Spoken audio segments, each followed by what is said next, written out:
Welcome Justice Narasimha and request him to address the gathering. Thank you very much.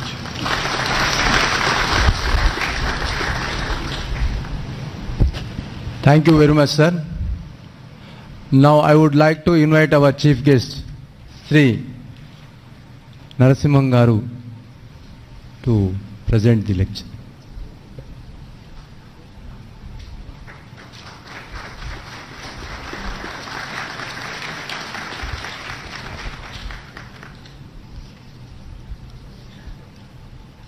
Honorable Chief Justice Ujjal Bhuyan, sister and brother judges of my High Court, President of the Bar, Raghunath, Chairman of the Bar Council, Telangana Bar Council, my dear senior advocates, advocates at the Bar, Registrar General, Vice Chancellor of Nalsar, other supporting staff, press, media, and everybody present here. Dear Advocate General and the President, I must commence by thanking you for inviting me to speak and interact with the members of the bar. This is not like any other bar for me. This is truly a memorable even journey in my life as a lawyer and now as a judge, to be coming back to this very institution almost 35 years after I have enrolled here. This is certainly an emotional moment, as I am inextricably connected to this institution from my birth. My father practiced here, and I grew up hearing my father narrating anecdotes and incidents about this court to his friends, sometimes to my mother and sometimes to us. Interestingly, perhaps I am far more connected to this institution than many of you, because I was born within the campus of this High Court.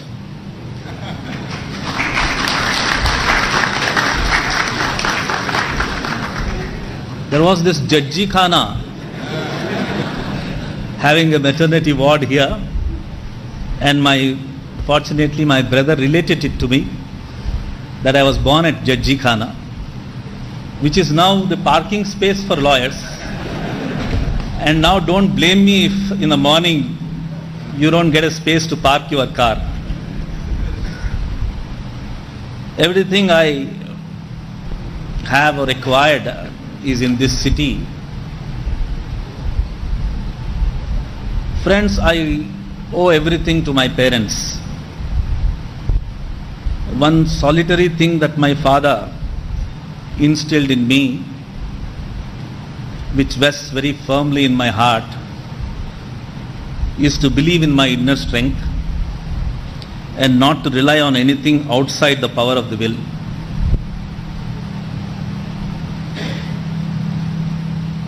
His life is a blueprint for me. It's difficult for me to encapsulate my identity in detail, except to tell you in the shortest little words that are possible that I am nothing without him.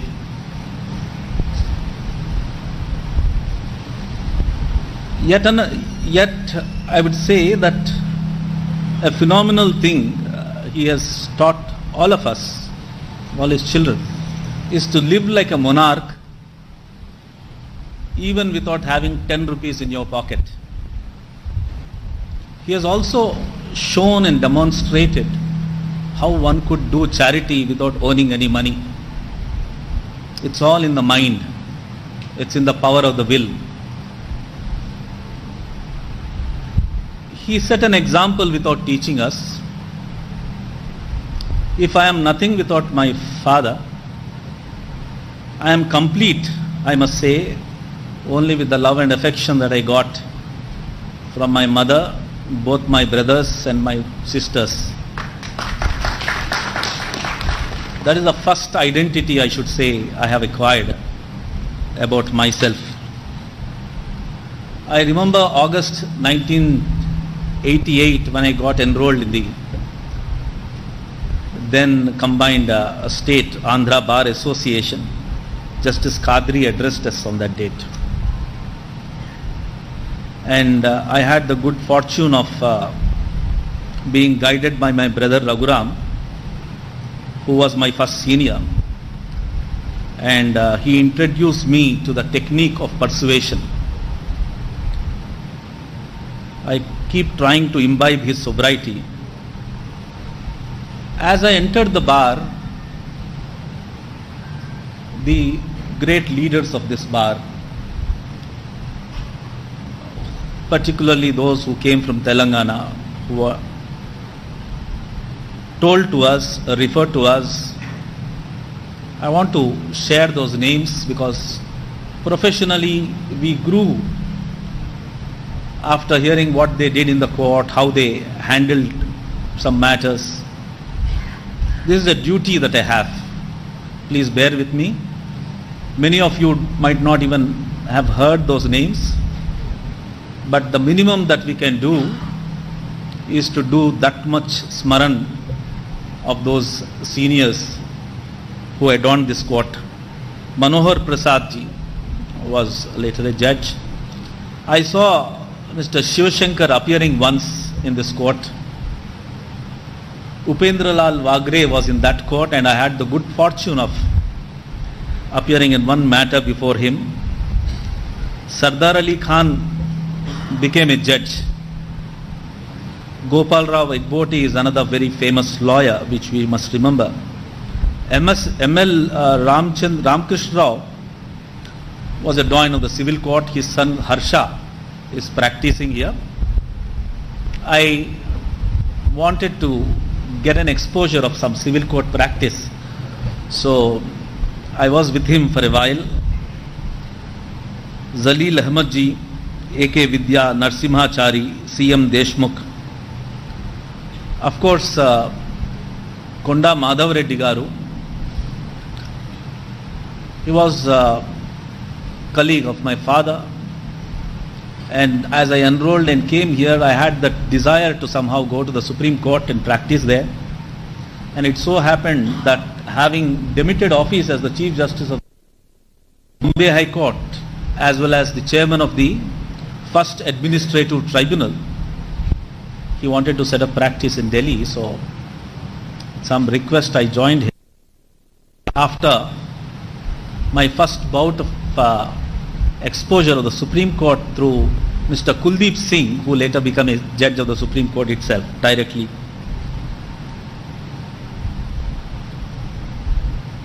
Also, I should remember the doyen of the bar, Mr. Narsaraj Garu.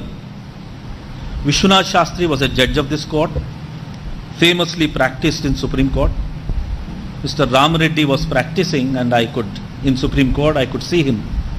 Tall, impressive man. The judges of this court who made great name in the Supreme Court, Justice Jagan Mohan Reddy, part of the Kesavananda Bharati, Jayachandra Reddy Garu, of course Ramaswamy. I had the good fortune of appearing before him in a number of cases in the Supreme Court.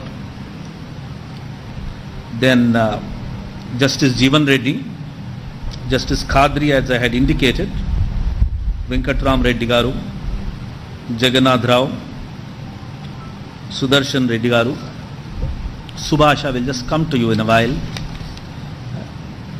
I saw the legendary Y. Surya Narayana appearing in this court. Before that, let me just tell you, as I entered, interestingly, we had yet another doyen of the bar, P. Ramchandra Reddy. Greatness about him is his brevity. He had multiple rings on his finger, cover half his lips, and after long argument of the other side, he would just state few things, move his fingers and then sit down. and then he would meticulously write on his brief the outcome of the submissions made by both the parties. Ananta Babu Garu, another doyen of the bar, I was standing somewhere there, and one of the judges were retiring, so he was speaking from that corner, and he was relating and telling the bar that there are 3 stages in a judge's life. Stage 1 is when the judge is not at all confident whether he is right or wrong. Then the judge moves on to the stage 2, where he is confident that he is right. And then comes the 3rd stage, when he doesn't really care whether he is right or wrong. Then he comforted the judge by telling him that fortunately our judge has retired just immediately after the 2nd stage. So he was so articulate and excellent lawyer that he was. I saw Padmanabha Reddy, and I will tell you, when I am speaking about the subject of the day, how he stood as an example for us. Mr. H.S. Gururaj Rao was also a doyen in the service bar. He also practiced in the Supreme Court. Recently he has authored a book on Kashmir. Y. Surya Narayana is another competitor for him on service branch. When Y. Surya Narayana and H.S. Gururaj Rao would compete in service matters on aspects relating to bifurcation and other things. Kannabiran, an extraordinary man. About him I got to know not in this court, but after having shifted to Supreme Court. He is well recognized all over the country for his contribution and his writings. Let me digress a little bit and say that one statement is that what did the Constitution do to us? I suddenly remembered, I thought it's a good thing that I should share with you. Prior to the constitutions, all of us in India were subjects of the state. The transition after the enactment of the constitution is that we are now citizens. There is a world of difference between a person being a subject of a state and a citizen under a state.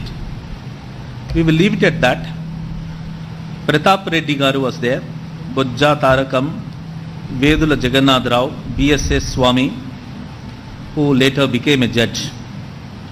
I must remember E. Manohar, who was certainly a leader of the bar. He was the Advocate General.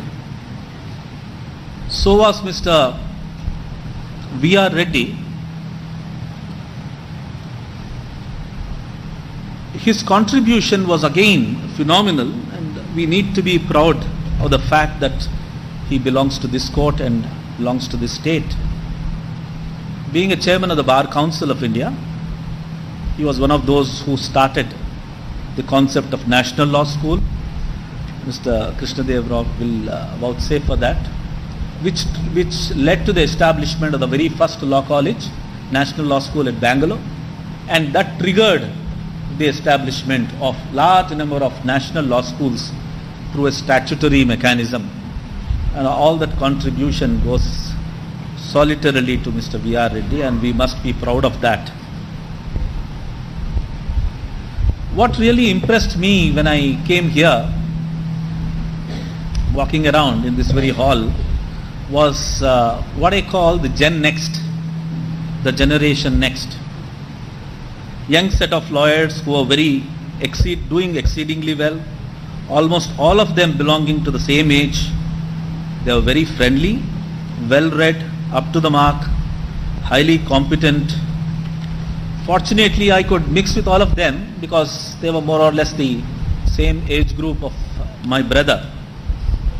And I would like to name them for the affection and continued guidance that I got from them. There were Mr. C. Mohan Reddy, I don't know where he is, Advocate General B.V. Sitaram Murthy Bar, Both of them became Adinarayan Rao, L. Nageshwar Rao. This proves my point about the Gen Next. We had meteoric success. I couldn't have imagined at any point of time that time will come when I would be sitting with him on a bench in the Supreme Court and both of us would be hearing matters. As I saw him here and we would have a cup of tea, that thought never occurred to me. So that is how life is. Though I didn't share a bench with Justice N.V. Ramana Garu, I will fondly remember that I was sworn in as a judge by him when he was the Chief Justice of India, coming from the same bar. Subhash Reddy was practicing here when I just got enrolled. He got a lot of practice after Subhashan had become a judge, and he would be busily running between the courts. And again, I'm fortunate to have him on the bench when I was a judge of the Supreme Court. Addepalli Surya Narayana, then the Vedula brothers, as I would call them. Nuti Rammohan was here. S. Ravi, I liked his diction and I would watch him. Prakash Reddy, L. Narasimha Reddy, C.V. Nagarjun, of course, L. Ravichandar, amazing person. So much to learn from him. Chella Subbarao, please pardon me if I had missed out one or two names here and there. It's only because of the hurry in which I jotted the names which came to me as a first impression. I also need to remember names of some persons, some of our colleagues who passed away unfortunately at an early age, like VLNGK Murthy, Jagdish, what a friend he was, P.R. Prasad, T.S. Anand, S.R. Ashok. We lost some of them. I lost very many friends practicing in the Supreme Court during the unfortunate COVID moment. We will have only memories so far as they are concerned, and as I decided to shift practice to Supreme Court, Boppa Vijay Lakshmi presented me a shorter constitution of India, which I kept fondly for a long time. Shobha was here, good practice in MMRD matters. Shesha Rajyam Garu was well known on the criminal side and a public prosecutor for a long time. Bhaskar Lakshmi Garu, Chaya Devi are the names which immediately come to my mind. And amongst the youngsters at that time, Niranjan was junior of K. Pratap Reddy, and it's nice to see that he has grown over a period of time and doing well, and new blood has come in, new juniors are coming in, need a hand holding. We had a small group of friends here, myself with G. Mohan Rao, Satya Srinivas, Sanjay, as you call him, Justice Sanjay Kumar, K.S. Murthy. But we would go down to that Babji's canteen to have a cup of chai every day. This much of an introduction about my duty to relate and tell you about the persons that I interacted as I entered the bar.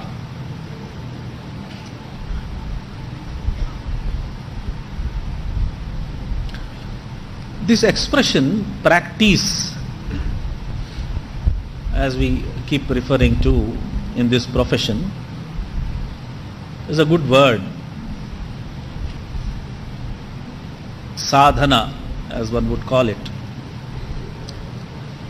So we practice law, so to say, really meaning that we practice, interestingly, as a team, because lawyer is not an individual, he can't work by himself. This practice is as a team, And the best part of this practice is for the purpose of finding out what the truth is. This is the sum and substance of this profession. That is the reason why this is one of the greatest professions.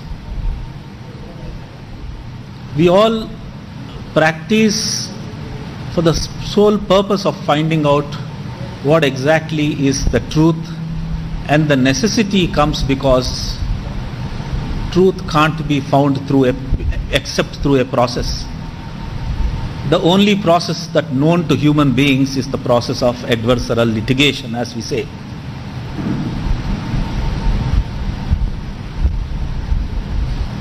My 33 years of practice as a lawyer and 18 months as a judge lets me share with you that in its essentiality,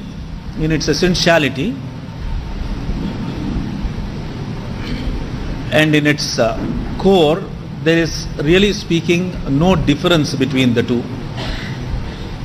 You must recognize that. As a lawyer, I thought I am placing before the judge one perspective of truth or a fact, and it is for him to take. Now as a judge, I take the help of a lawyer to choose between 2 or 3 perspectives of truth and rest my judgment at a place which I think is closest to the truth.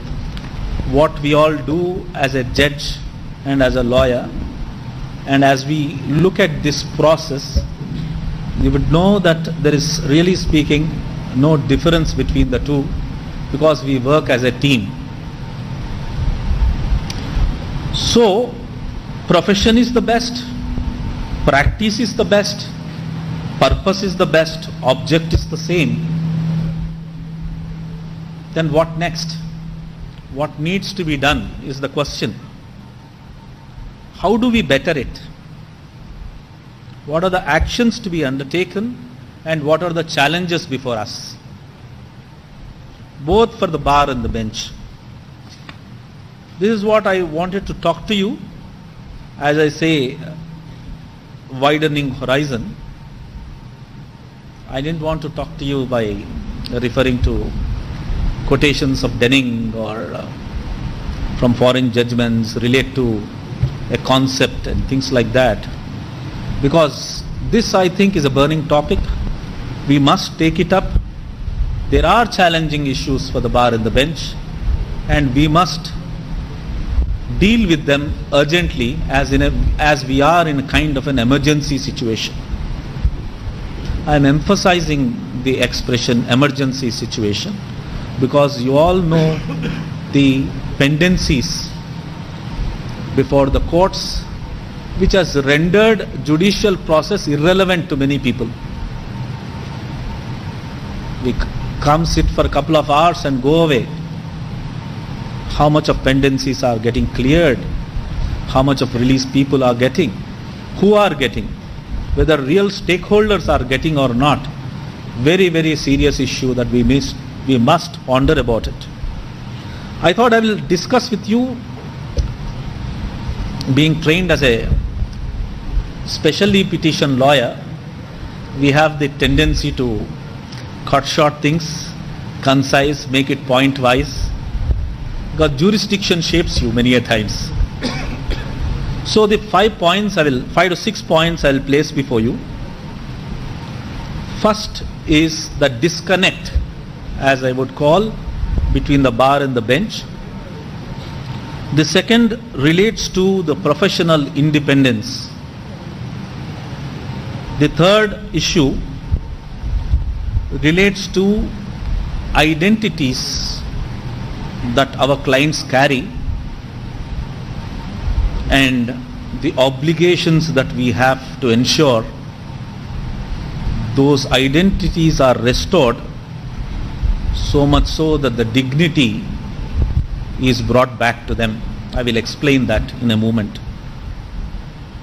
Then I will also tell you that there is a need to decentralization and there is a need for access to justice and adaptation of alternative remedies to ensure that disposals take place as fast as possible.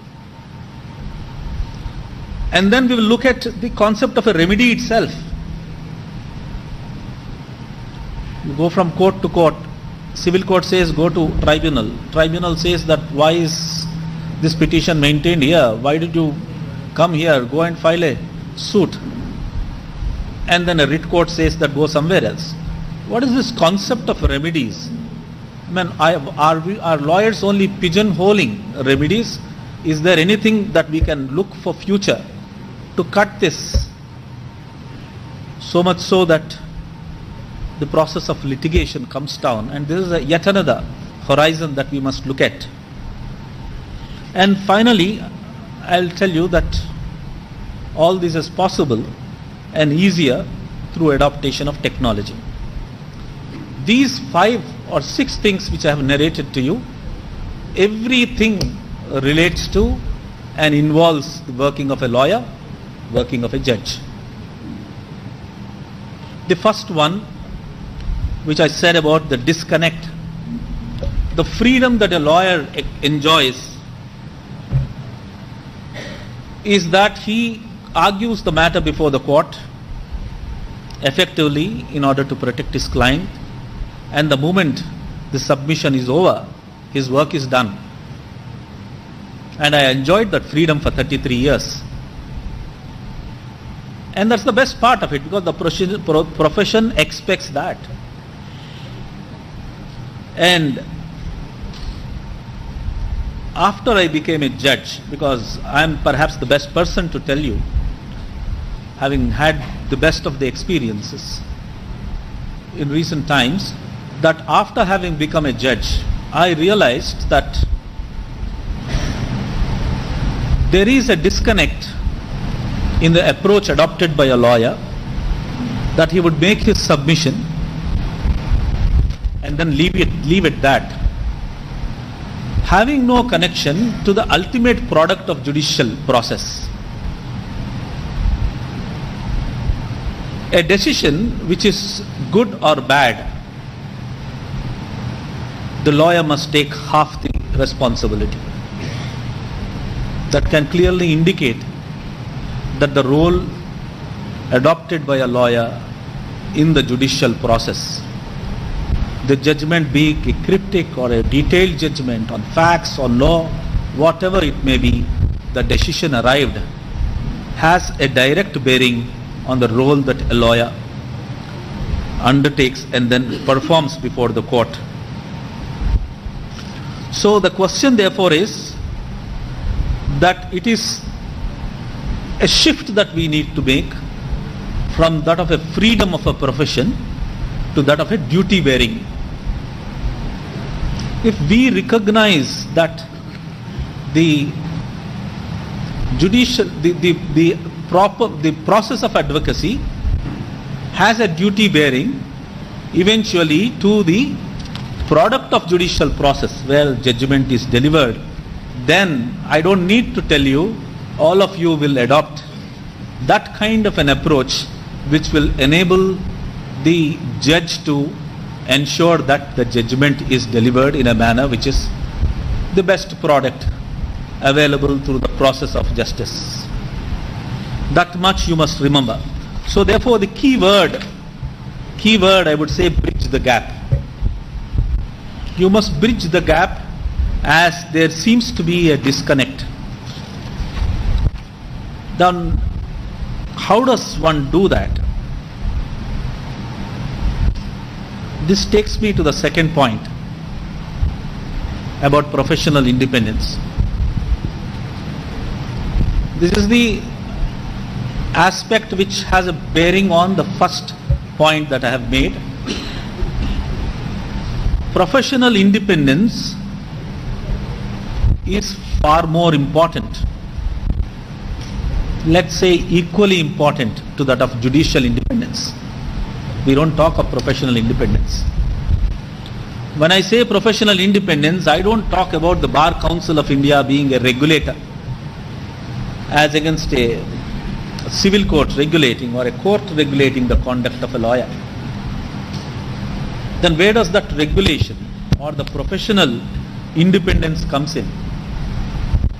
You should all recognize, judges will of course know, because the professional roles, as Adam Smith says, that you do a work so repeatedly that you many a times forget the purpose and object of what you are doing. As a lawyer, the conduct is far more difficult than that of a judge. The reason is this. I have written it down, I will read it to you. Independence by legal profession is even more difficult, since professional must balance the duty towards his justice administration coupled with his commitment to the client, and at the same time withstand the economic and political pressures. A client with his wealth can tempt you, a wealthy client can tempt you, enable you to make an argument. If you say, you may give me higher fees, but this is not proper for me to say, you have exercised your professional independence. That's the volition you have, the power you have. That is where the professional independence comes in. That's the tipping point between doing this great job of advocacy routinely or entertaining this practice or sadhana with the object of professional independence. We have cases, we have lawyers and lawyers who tell us that after a point I said, no, I can't take this that far. That's the example I was telling you about Padmanabh Reddy, who told him that, somebody told him, a briefing counsel, that this is the big case so in which you can charge such and such fees in a bail matter. He said, sorry, my fees in a bail matter is just this much. That's it. That's where you draw a line. And these lines are not drawn by external methodologies. These lines are drawn in the heart, where we must be very clear where the professional aspiration takes you, and at the same time where the professional duty stops you. Drawing the line, that's all. That makes all the difference.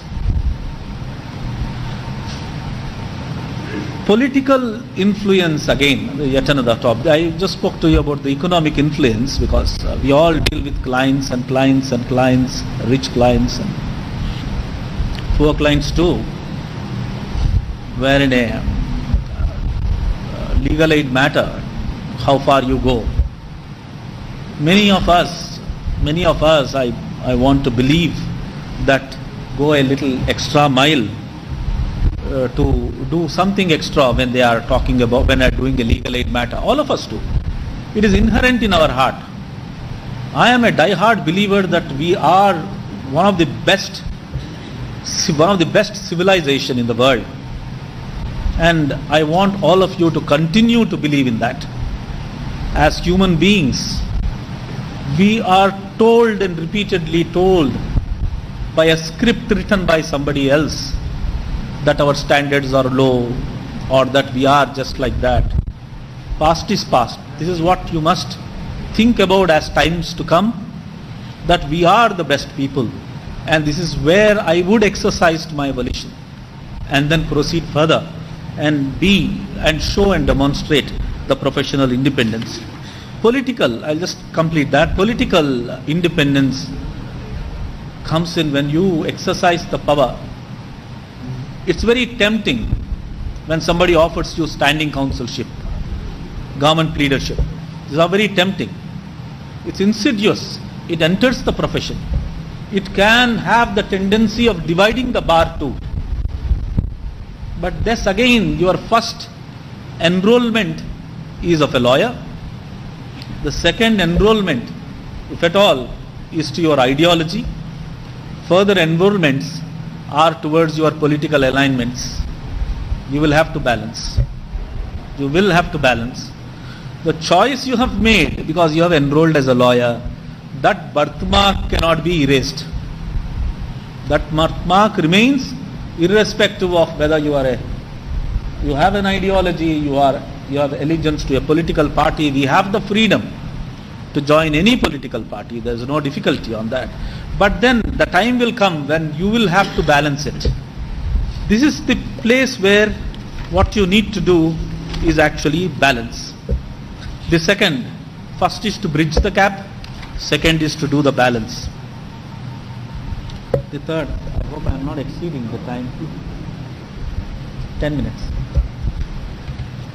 On a Friday, it's actually torturous to I quite understand, to stop you from going home. I never used to stay and work on a Friday after the last case is over. The third aspect of it is something which is very dear to my heart, is identities. Lawyers perform an extraordinary role in influencing the interpretation of laws. Freedom movement led us to get back the territory.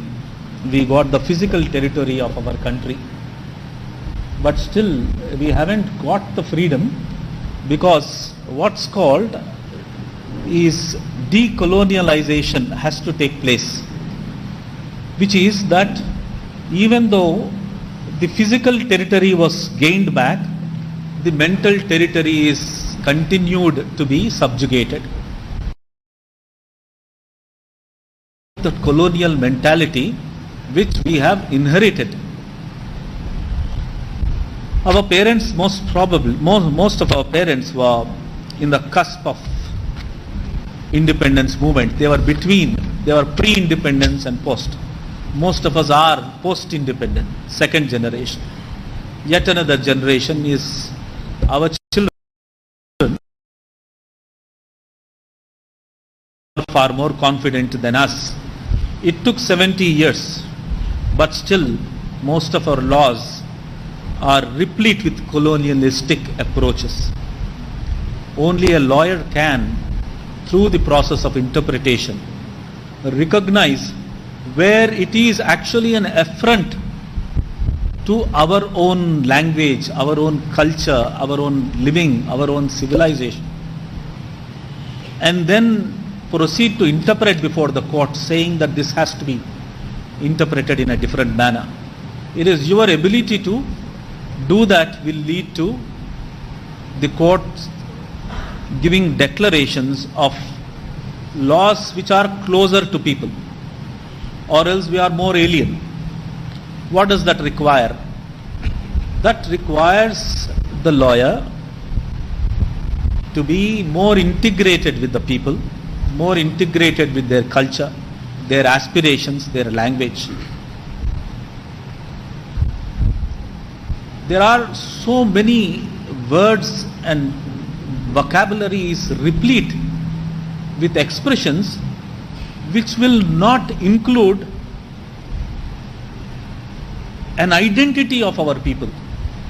So if you use English and you use the language, you are actually by that very process alienating the people away from their land. The interpretation will necessarily lead to that. So therefore there is an obligation yet again to, I would call this, to bring dignity. Because identity, if you identify, give an identity to a person, you are giving dignity to the person.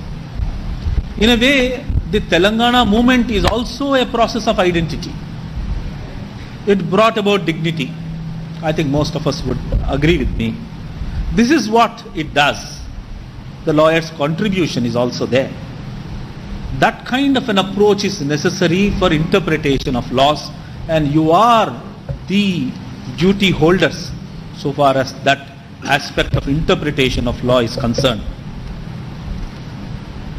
The recent decision of the court on the administrative side to translate judgments into Telugu is definitely a step in that direction.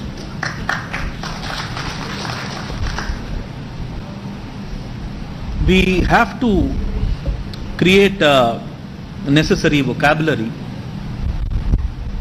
We have to introduce Telugu in our district courts. I was discussing with the Advocate General that identify 4 of our districts in our state, far and wide, and identify, the Vice Chancellor is here, this is my request, that introduce Telugu in law teaching. Don't start law colleges, Telugu law colleges. Introduce Telugu in law teaching. Give an option to the student. He might want to be learning law through a teacher who is teaching in English, in Telugu. Then that requires you to create a system of vocabulary. You need to translate judgments. You need to translate textbooks. This is all a process.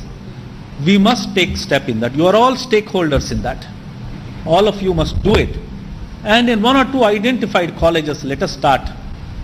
And in a short period of time, we will be able to do this in our district courts. What happens is a client will be able to know what is decided against him. Client is also able to know exactly what is the judicial process leading to a decision about his identity. Be it a freedom that he is asking for, be it a right to equality that he is asking for. Why are we moving him away from what he is? This is a great obligation that we have, that you must bring dignity to people. Then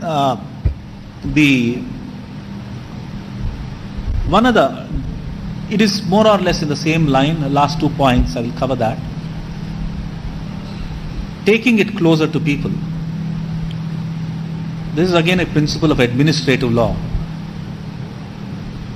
Why is it that anybody from somewhere at the top end of our state in Adilabad come for a small matter concerning some MRO having done something contrary to the act, run to Hyderabad?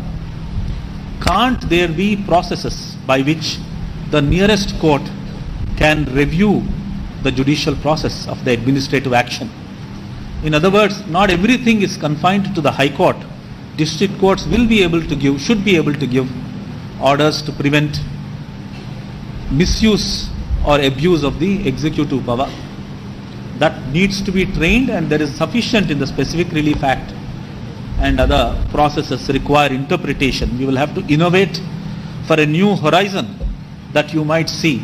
And there will be a migration of our National Law School youngsters back to the districts to have a quality of life there, to be in the district and have a very energetic and very good district courts catering to the needs of the people in different aspects of the matter. That we need to do, because 70 years have passed by. Have we stopped and looked back whether this adversarial system has worked in our favor or not? Then after I became a judge, some matrimonial matters, 25 years after filing of a divorce petition coming to us for consideration, 5 years trial court, 7 years, and then in the Supreme Court pending. Has this system, ask this question, raise questions, has this system really worked in our favor at all? Have you challenged this question? Have you raised this question? Should 2 brothers who want to share and divide their property fight for 15-20 years? Next question, is this system not converting people who go to the court into enemies against each other? A husband and wife who would not want to live together become stark enemies the moment they drop a petition in the court by the end of it. There is something fundamentally wrong in the system. And if we don't question it, it will remain. It remained for 70 years. So we must look for alternatives. That's why I'm saying you must look for alternatives. The best alternative perhaps is a mediation process. There are other methods also. We must look at it. We must upgrade ourselves. We must do away with some things which have not worked for us. 70 years is not a small time. We must work towards each of these and proceed further. I'll skip one or two, and I think if we adopt this method and look at things in a different perspective and also involve the usage of technology, I think in a period of about 7 to 8 years, we will be able to turn the tide. And that is the challenge that we have. That is the obligation that you have, and we must undertake and deal with this as we are in an emergency situation. And if we deal with this, this will be one of the greatest countries which I can conceive of. And I commit myself to doing this till the time I am as a judge. With this,